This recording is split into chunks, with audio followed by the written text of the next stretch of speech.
Welcome everybody to the final episode of Season 2 here in our South Carolina Gamecocks Dynasty. Last week we finished out the season defeating Michigan in a thriller, must I say, in the Outback Bowl. We finished them off. We finished the season ranked number 6 in a 9-4 record.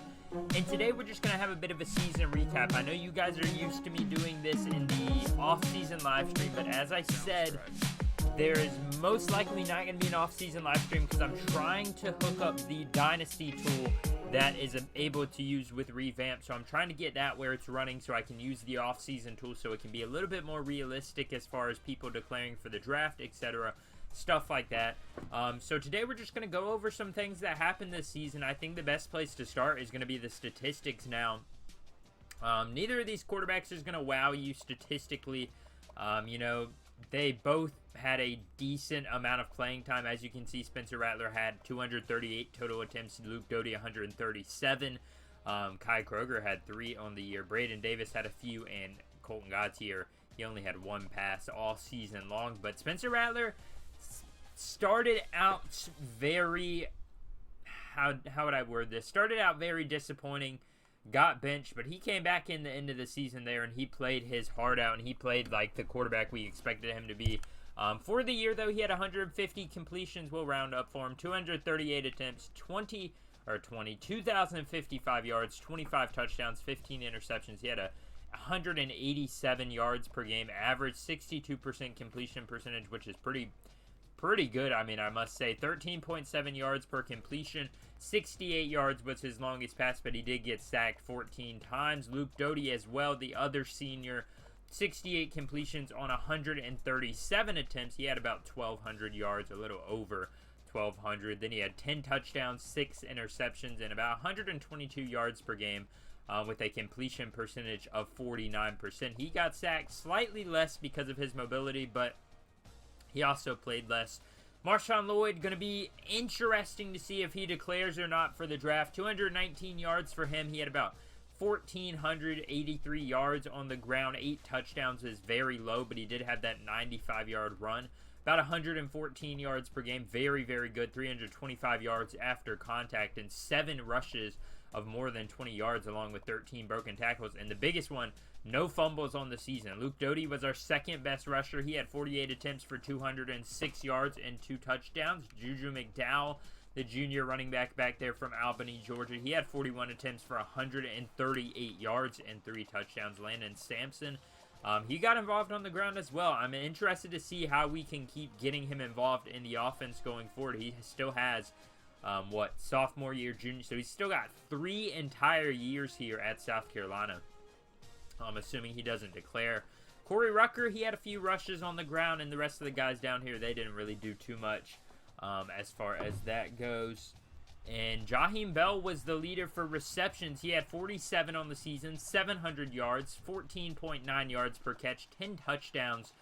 He was by far the highest volume, as you can see. I mean, he's about 8 higher than Juice Wells and 5 touchdowns higher than Juice Wells, who was the next highest volume. Corey Rucker did have 7 touchdowns down there. Juice Wells, unfortunately, will be gone along with Jaheim Bell, so we have to replace a lot of production in the offense. Jaheim Bell, as I mentioned, had the 10 touchdowns. Juice Wells, 39 catches, 800 yards, 5 touchdowns. Landon Sampson, he was our third best receiver as far as volume goes. 38 receptions, 600 yards, 2 touchdowns there. Corey Rucker, he had 35 receptions for the year, 646 yards, and 7 touchdowns. Excited to have an opportunity to have him back next year as probably our leading receiver, assuming progression goes well.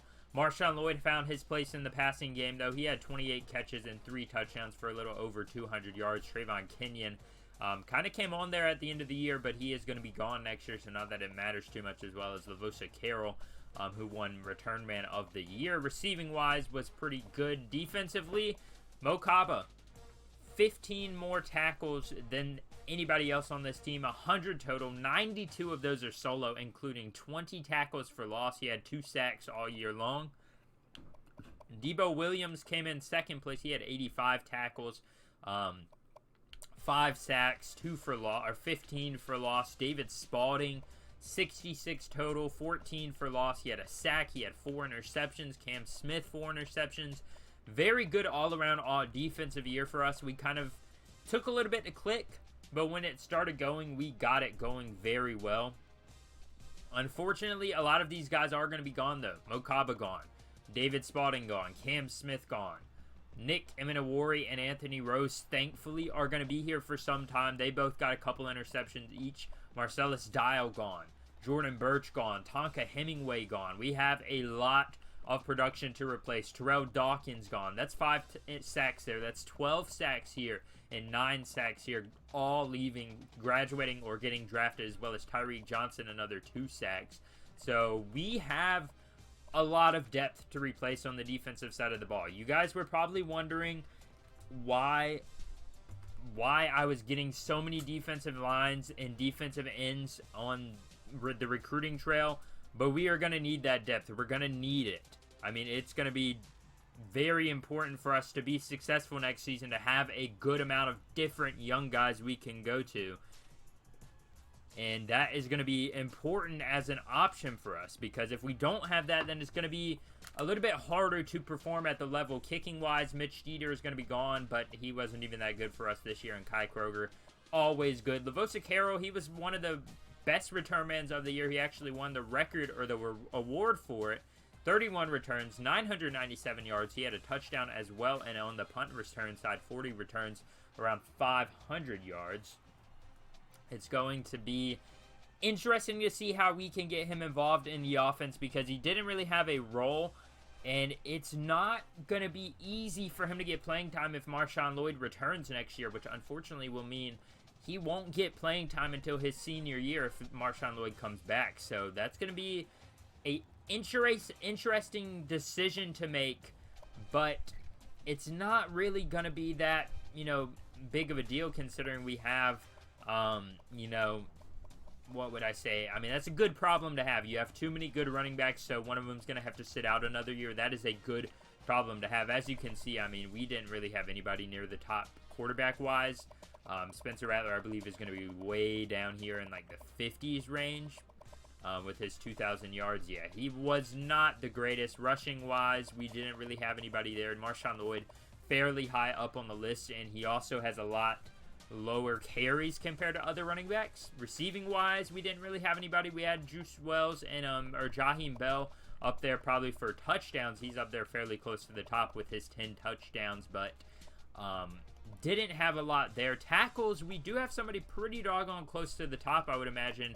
Mokaba is going to be really high up there. Yeah, he's around there at 100, so he is going to be fairly high up there. We don't have anybody close for tackles for loss. We do have Jordan Birch leading the way in sacks and interceptions. We have our highest guy being with 4, which is Cam Smith, and that is a kind of disappointing. We don't have anybody near the top on any of those categories, but it is what it is. As far as team stats go, I know you guys probably want to see most of this stuff, but we're just going to fly through it. We are pretty low down on the offensive side of things compared to, a lot of these teams. I mean, some teams hit the 8,000 yard mark. So we are not exactly very high up, but we had about 5,366 total offensive yards, 3,056 passing, which I imagine is going to be relatively high. Yeah, 3,356. So we're pretty high on that, and I imagine we're going to be fairly low on the rushing side of things because of our volume. Yeah, we didn't really have a lot of volume of rushing, but we're actually middle of the pack. I would say we're fairly decent. We're even 2010, and we allowed 24 sacks. We got 226 first downs. Let's see if I can go over to the defensive side of things now and see where our defense lines up, because they had a tough start to the year. Total defensive yards allowed, we are, let's see where we're at. I would imagine we're going to be middle of the pack. We always struggle against passing game, but do really well against the run game. Yeah, we're fairly middle of the pack. We allowed 1607 rushing yards, which was dead last in the second to last in the entire country. But passing yards, we allowed a very high amount, but thankfully we were able to kind of bring it down a bit after that start of the year. 13 interceptions as well for us is a good way to, or a good spot to be as far as turnovers go. We just need to limit our turnovers. As you can see there, Spencer Rattler, 83rd in the country. And you guys probably are interested in, let's see what the awards ended up being, because it was interesting to see. We didn't have anybody end up being in the Heisman run, and yeah, this is all it was. I think the only guy to win an award was probably going to be either Jordan Birch. Yeah, we missed out on David Spalding and all of them having that award. We missed a couple guys here. Missed a couple guys coming up, I believe, are going to be in the running. Yeah, Jaheim Bell for best tight end. We missed out on that. Remington Award, we didn't have anybody there for best offensive lineman. Tonka Hemingway for what I believe is best defensive lineman. We missed out on that. Best linebackers, we had both in the top 6. Debo Williams is going to take home the Butt Kiss Award, and Mo Kaba is going to finish at number 6 for his senior season. Best cornerback or defensive back, David Spalding finished 2nd. Best kicker, nowhere near the top. Best return man is going to go to Lavosa Carroll. As I said, he just had himself a great year. And as far as the Heisman goes, let's see if we can find that up here. Heisman winner is going to be Trayvon Henderson, the number 99 overall junior running back from Ohio State. Jahmyr Gibbs was a very close second as he finishes out his career at Alabama. And we're going to look at the All-Americans now. See if we had anybody finish in the All-Americans. We had a bunch of defensive players. Nobody on offense, really. We finished with Tonka Hemingway, Mo Kaba, Debo Williams, David Spalding, and at the bottom there, our return man is going to be Lavosa Carroll. The second team, did we have anybody there? We had Jordan Birch and Anthony Rose. And do they have a third team? They have an all-freshman team, which featured Anthony Rose and Nick Emanawari. Then we have our all-SEC team, is where we should have a decent amount of the defense. Yeah, pretty much everybody that was there, including Anthony Rose and David Spalding, jumping up to the first team. The second team had Jaheim Bell on the offensive side of things, and I believe was that Jordan Birch right there. Alex Huntley on the defensive side of things there on the second team, all SEC. That is everything as far as awards and stuff go. Conference standings, we finished 2nd in our side of the conference, I believe. That should at least be a consistent factor. Sorry, I had to turn away to pick something up.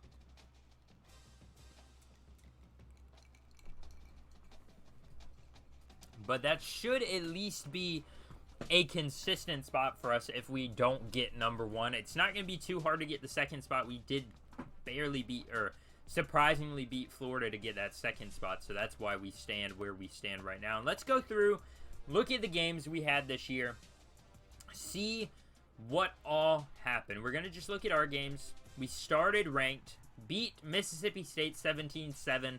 Not the most exciting game. I mean, we scored 17 straight unanswered. Mississippi State had a tough year. They finished 7-6. They had a lot higher hopes. Spencer Rattler, as you can see, he finished the day with 2 interceptions and 2 touchdowns. And Will Rogers, he started out his season on a bad note. He had 3 interceptions and not a single touchdown. I believe David Spalding is going to be the guy that got most of those interceptions. David Spalding had all 3 interceptions. He had a great start to the year. Then we went to North Carolina on a neutral site game.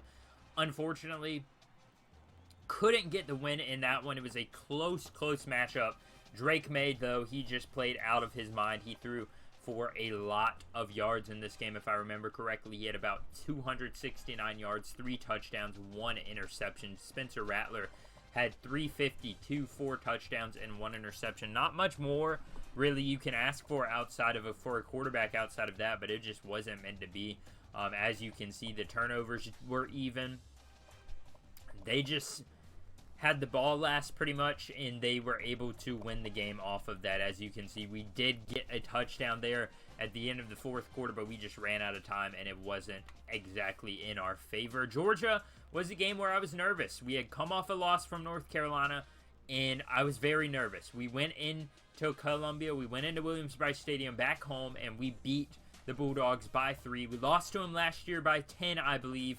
And this year we were able to squeak out a win. As you can see, Jaheim Bell had a good day. Today he had 3 touchdown passes, or 3 touchdown catches from Spencer Rattler. As you can see, Brock Vandegrift had a okay game for the Bulldogs. Probably could have been better if you're the Bulldogs, but Spencer Rattler continued his strong start. He had 3 touchdowns, 1 interception. At this point, he ended up having, at this point he would have 2 interceptions make it 4 interceptions, but also 9 touchdowns to 4 interceptions he would have at this point in time. And this is where it kind of turned around. Texas A&M in College Station, it's a tough area to play.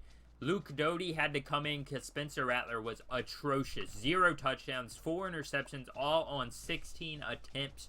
Luke Doty had 10 attempts. He had 2 touchdowns, no interceptions. He almost led us back into this game, but they were just too much over there. Max Johnson protected the ball. Devon Achane was very, very efficient. Then we had our bye week. Coming off of that loss was a bad aura around the team, and we went back home and lost to 3-9 Kentucky. At the time, they were just 3-3, I believe.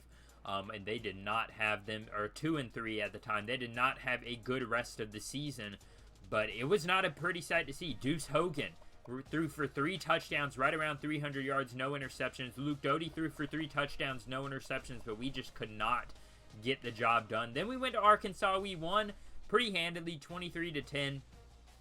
I believe Luke Doty played for this game. He wasn't that good. 1 touchdown, 2 interceptions. This is kind of where it started to turn around again. We started to get a couple wins. We squeak by Tennessee, a team that finished 1-11. We should have dominated this game. And on top of that, they threw 4 interceptions, but we just couldn't get the offense going. Then we took on Missouri, and they locked us up. I mean, they locked this offense up. Luke Doty did have 2 touchdowns and 2 interceptions, but Spencer Rattler also tried to play. He had 5 attempts, 2 interceptions after Luke Doty got injured. Not a good game at all. And we went on what is a very, very miraculous run. So let's count it here. Right now we are 1-0, 1-1, 2-1, 2-2, 2-3, 3-3, 4-3, 4-4. I did not have very high hopes going forward in this season. Sitting at 4-4, have to win 2 of the last 4 games to make a bowl game. And what did we go and do? We went and won all of them very, very handily. We dominated all of these games, if I must say. Luke Doty struggled against Vanderbilt. He had no touchdowns. He had 2 interceptions, but Marshawn Lloyd was there to save the day. We win 28-13. Florida, Spencer Rattler gets his first start since what would be back here against Texas A&M, I believe.